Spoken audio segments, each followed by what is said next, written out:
ดีที่สุดสำหรับเด็กตรงๆนะครับแล้วก็ขอบคุณและขอบคุณในส่วนของ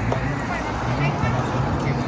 และทีมงานอย่างยิ่งและสำคัญที่สุดอีกต้องขอบคุณคือมูลนิธิท่านทั้งหลายนะครับ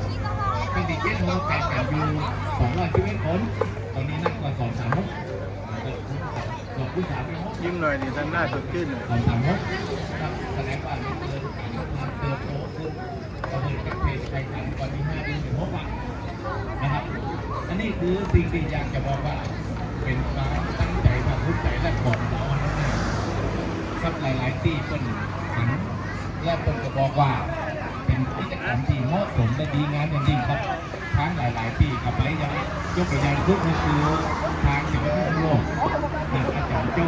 ของท้องของซีรีส์ครับเอาแบบของเนื้องานใช้เพื่อจะเป็นต้นแบบในการในคณะเอ็กซ์โดซิตี้ของยุโรป